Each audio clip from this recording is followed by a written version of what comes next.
नमस्कार। और मैं आप नमस्कार। सबका आज की इस नमो ऐप वर्चुअल मीट में बहुत बहुत स्वागत करता हूं। जितने भी दर्शक हमें Narendra Modi app, YouTube, Facebook, Twitter या अन्य सोशल मीडिया के माध्यम देखते हैं, उनका भी बहुत बहुत स्वागत है। और आज हमारा संसदीय देशाटन की जो यात्रा है हमारी, वो पहुंची राजस्थान के पाली लोकसभा क्षेत्र में। और पाली लोकसभा क्षेत्र के बारे में ज्यादा जानेंगे हम वहां के माननीय सांसद श्री पीपी चौधरी जी से। सर, आपका बहुत बहुत स्वागत है आज की इस वर्चुअल मीटिंग में। थैंक यू, सर सेकेंड धन्यवाद। टर्म एमपी है वहां से, पाली से। साथ ही साथ चेयरपर्सन भी है sir committee of external affairs के। और पूर्व में केंद्रीय राज्य मंत्री के तौर पर विभिन्न विभागों का निर्वहन भी किया है सर ने। साथ ही साथ सीनियर एडवोकेट भी हैं आप। तो इससे पहले कि हम इस परिचर्चा को आगे की तरफ ले चले, मैं अनुरोध करूंगा माननीय सांसद जी से कि सर आप अपना प्रारंभिक उद्बोधन दें और फिर हम परिचर्चा को आगे की तरफ ले चलेंगे। माननीय सांसद जी। नमस्कार सभी को। आ, मैं सबसे पहले आपको बताना चाहूंगा कि बहुत अगर प्रारंभिक जाए तो मेरा बैकग्राउंड जो है, जब 8 साल की उम्र में स्कूल भी नहीं गया था तो सबसे पहले संघ में गया था, आरएसएस शाखा में। क्योंकि उस समय भैंसे वगैरह चराते थे, जानवर चराते थे, हम बैल वगैरह। तो उस समय पढ़ाई जो है वो खेती के साथ साथ हुई। और जब मैंने प्रोफेशन में था तो ऐसा लगा मुझे कि भाई कि मेरी वाइफ की भी इच्छा थी कि भाई कुछ अब खूब आपने वकालत बड़ी लंबे समय तक कर ली है, तो क्यों नहीं एक एनजीओ खोल कर करके और उसमें कुछ काम किया जाए।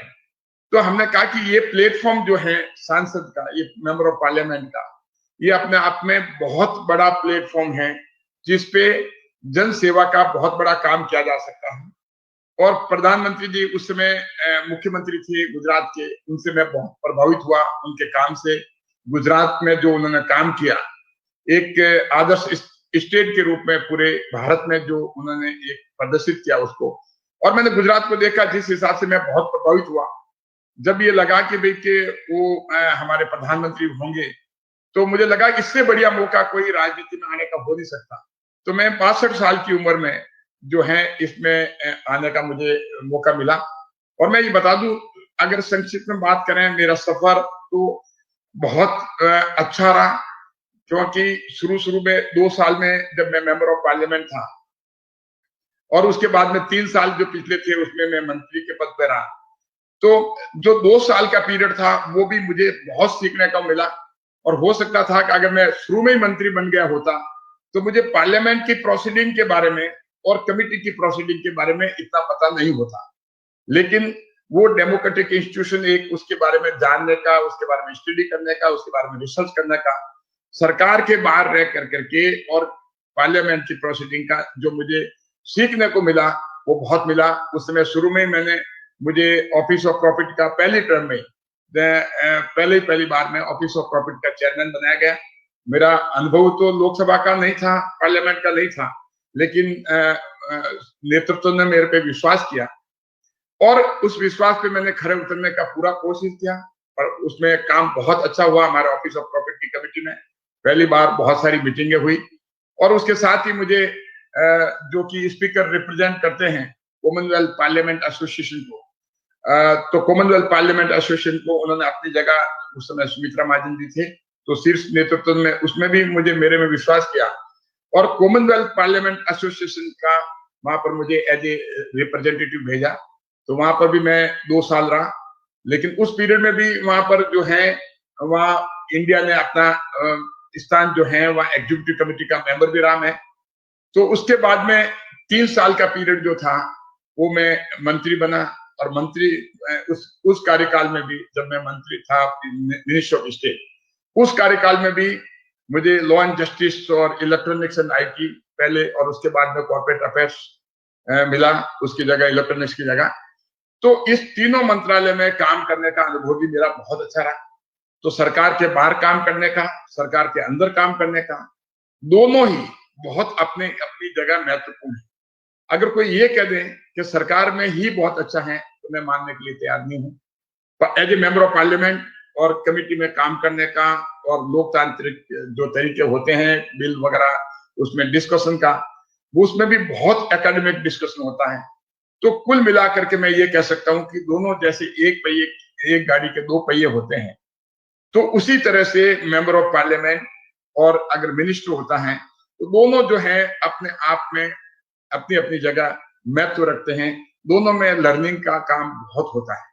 तो मैं संक्षिप्त में आपको ये बता सकता हूँ कि ये सारा का सारा जो मुझे अभी देखा मैंने, और इस बार का जो पीरियड है, मैं पिछले करीब 18 महीने से मेंबर ऑफ पार्लियामेंट हूँ। अभी भी मुझे सीखने को बहुत मिल रहा है as a member of parliament. जैसे आप देखेंगे, अभी मैं एक्सटर्नल अफेयर्स कमेटी का शीर्ष नेतृत्व मेरे पे विश्वास किया, एक्सटर्नल अफेयर्स कमेटी का चेयरमैन, और उसके बाद में इसमें भी बहुत बहुत काम करने का होता है। इसका कोई एंड नहीं है, इतनी लर्निंग है, इतना बड़ा काम है, बहुत असिस्ट कर सकते हो आप, गवर्नमेंट को रिकमेंडेशन दे सकते हो फॉरेन पॉलिसीज के बारे में, और कई कई चीजें जो हैं, आप जो भी बिल आपके पास आते हैं उसको तैयार करना, और डिमांड्स वगैरह हैं, कई बहुत सारे फील्ड हैं, बहुत सारे सब्जेक्ट हैं। हमने बहुत सब्जेक्ट लिए जो नेशनल इंटरेस्ट के हैं, और उसमें नेशन का जो हर तरह से जिसमें रिकमेंडेशन दिया, तो उसमें बहुत बड़ा काम हो सकता है। बहुत अनुभवी मेंबर हैं इस कमेटी के। और पिछले टर्म में अगर आप देखेंगे 2 साल के टाइम में मैंने लगातार 2014-15 और 2015-16 के जो 2 साल का पीरियड था, उसमें मुझे एक एनजीओ है चेन्नई में जो बहुत लंबे समय से सांसद रत्न का अवार्ड देते हैं। तो 3-4 एक्टिविटीज जो हैं उसमें मुझे सांसद रत्न अवार्ड से नवाजा गया, क्योंकि मेरे अटेंडेंस भी लगभग जो है 100% रही, 98% ऑन रिकॉर्ड है। लेकिन 2 दिन की अटेंडेंस मेरी, क्योंकि Commonwealth parliament association parliament duties के लिए भी मैं लंदन गया हुआ था, तो वहां पर उसमें अटेंड करने की वजह से वो 2% कम नहीं कह सकते, वो भी ड्यूटी में भी था। तो 100% अटेंडेंस और मैक्सिमम क्वेश्चन पूछना, बिल प्राइवेट मेंबर बिल जो हैं वो हैं, और स्पीच वगैरह हैं वो हैं। तो ये जो है बहुत ही इंटरेस्टिंग, और इतना बड़ा आप काम कर सकते हो, कई नई नई बातें ला करके पार्लियामेंट के सामने रखना, और भी जो एक्टिविटीज हैं उसमें आप लेकर के आते हैं, तो बहुत बड़ा देश के लिए काम कर सकते हो। तो मोदी जी से हमने एक बात जो सीखी है कि अगर आपको, जो लोग कहते हैं कि मोदी जी को थकान क्यों नहीं होती है, 24 घंटे देश की सेवा करते हैं, देश के लिए हैं, तो चाहे कितना भी कुछ भी खा लो, कुछ भी कर लो दे, लेकिन जनता का उनके ऊपर आशीर्वाद है, वो उनकी ताकत है, वो उनके लिए अमृत है। तो वो आशीर्वाद तब मिलता है जब आप सेवा करते हैं 24 घंटे, और जब सेवा करते हैं ऐसे आशीर्वाद में उनको थकान नहीं होती है। और यही का यही मैंने पिछले 6.5 साल के टर्म में मैंने ये देखा कि जितना ज्यादा आप सेवा करोगे उतना ज्यादा आम जनता का आशीर्वाद मिलेगा। तो मैं समय समय पे अपने आप को रिचार्ज करने के लिए क्षेत्र में जाता रहता हूँ, और जाकर करके बिल्कुल ग्रामीण इलाके में, क्योंकि मेरी कॉन्स्टिट्यूंसी का फैलाव इस तरह है, तो ग्रामीण इलाकों में उनको देख करके उनके साथ बैठ करके, बहुत ही समाज के अंतिम छोर के जो व्यक्ति हैं वो लोग हैं, चाहे महिलाएं हैं चाहे हमारे पुरुष हैं, तो हम उनके साथ में सारी उनसे डिस्कशन करते हैं, उनसे बात करते हैं उनकी भाषा में, उनके साथ उनको ऐसा लगता है कि ये भी हमारे परिवार का ही आदमी है। तो सारी जो उनकी समस्या सुन करके बहुत अच्छा लगता है, और अपने आप को मैं एनर्जाइज फील करता हूँ।